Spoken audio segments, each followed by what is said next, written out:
সেরা পুরস্কার পেতে চলছে হাওড়ার হালদারপাড়া ফ্রেন্ডস অ্যাসোসিয়েশন। হাওড়ার Haldarpara friends association, Haldarpara friends অ্যাসোসিয়েশনকে পুরস্কৃত করা উচিত, সম্মানিত করা উচিত। যে কারণে তাদের যে শিল্প সৃষ্টি, সেই কারণেই শেফিল্ড টাইমসের পক্ষ থেকে তাদেরকে সেরা সৃষ্টির এই যে ট্রফি, এই ট্রফি আমরা তুলে দিচ্ছি ক্লাবের সম্পাদকের হাতে। Three cheers for Hallarpara. Hip hip hooray! Three cheers for Hallarpara. Hip hip hooray! 3 cheers for Haldarpara! Hip hip hooray! 3 cheers for Haldarpara! Hip hip hooray! I&S lift এবং তারা নিউজ এবং তারা টিভির পক্ষ থেকে আমরা এই মুহূর্তে চলে এসেছি হালদারপাড়া ফ্রেন্ডস অ্যাসোসিয়েশন ক্লাবে। ওনাদের এবছরের পুজোর ভাবনা সংকল্প। I&S লিফট এবং তারা নিউজ এবং তারা টিভির পক্ষ থেকে শারদ সম্মান তুলে দেওয়া হচ্ছে ওনাদের হাতে। পুজো কমিটির মেম্বারদের হাতে শারদ সম্মান তুলে দেওয়ার জন্য অনুরোধ করব আমাদের প্রতিনিধিকে।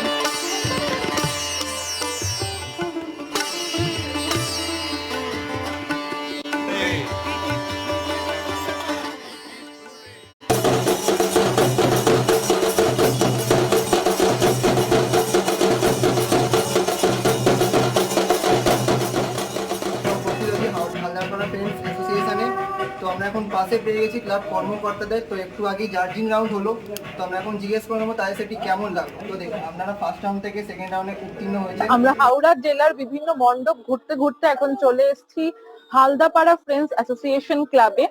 এই ক্লাবেরই বিভিন্ন কর্মকর্তা এবং যিনি এই থিমটি পুরো বানিয়েছেন, ওনার সাথে কথা বলে আমরা এই থিমটির বিষয় এবং এই মণ্ডপের বিষয় আরো বিস্তৃতভাবে জেনে নেব।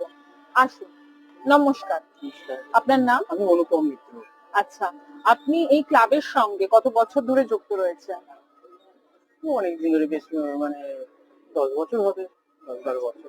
এবছর আপনারা থিমের পুজো করছেন, যদি আপনি একটু থিমটা সম্পর্কে একটু বলেন, আমাদেরকে একটু ডিটেলসে বোঝান। ওদের কাছ থেকে যখন এই কাজটা করার জায়গাটা যখন পেয়েছিলাম আর কি, এই কাজটা করার একটা কথাবার্তা চলছিল, তখন আমার একটা চিন্তা ভাবনা এসেছিল যে এই জায়গাটা না একটা অন্যরকম চিন্তা ভাবনা আমরা করতে পারি, যে পুজোটাকে নিয়েই আর কি।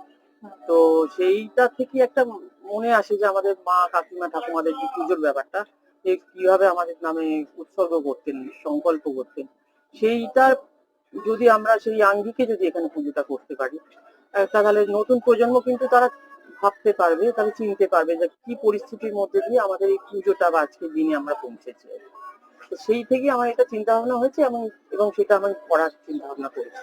এখন দেখুন এখানে ব্যাপারগুলো, যে আমাদের পুজোতে প্রধান যে ব্যাপারগুলো ছিল প্রদীপটা, হ্যাঁ, সেই প্রদীপগুলো এখানে না সারা মণ্ডপ জুড়ে একটা প্রদীপের কনসেপ্টটা রাখা হয়েছে, প্রদীপগুলো।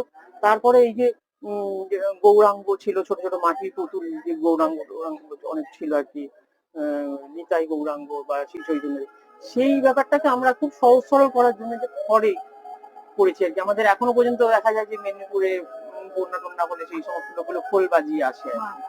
তো সেই ব্যাপারগুলো না, সেই যে রীতিগুলো এখানে ধরা হয়েছে খুব সহজ সরল ভাবে আর কি। আসুন এখানে দেখাই ভিতরে আরো আমাদের যে এই যে সংকল্প করতো, মানে আমাদের নামে মানত করতো বা পুজো দিত, সেই যে ব্যাপারগুলো সেইগুলো এখানে ধরা হয়েছে এই চাচারির ঝুড়িতে। কালীঘাট বা দক্ষিণেশ্বরে পুজো দিতে গেলে আমরা এই চাচারির ঝুড়ির সঙ্গে ভীষণভাবে পরিচিত। তো এইগুলোকে আর কি এরকম ভাবে ধরা হয়েছে। তারপরে এই চিহ্নগুলো আমাদের এটা অনেকেরই পরিচিত আর কি। তারপরে প্রত্যেকের বাড়িতে গোপাল রয়েছে, এইরকম পটে আঁকা যে ছবিগুলো আছে, এই আঙ্গিকগুলো একটু ধরার চেষ্টা করছি।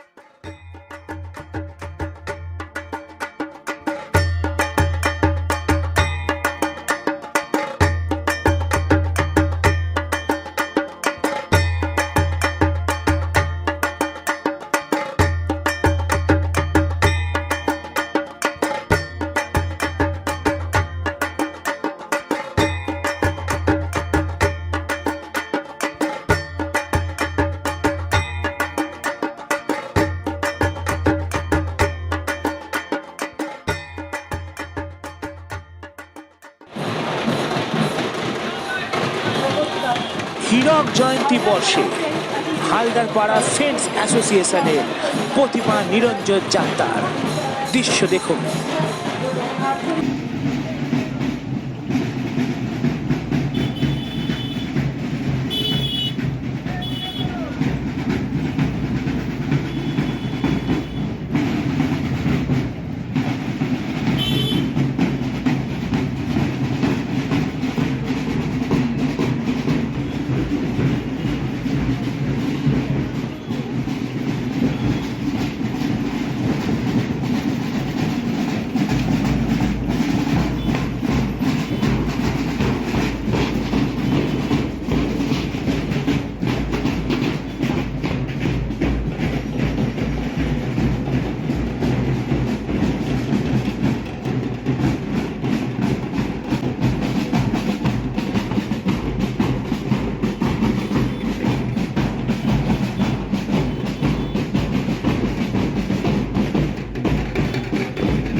যায় যে ভুলি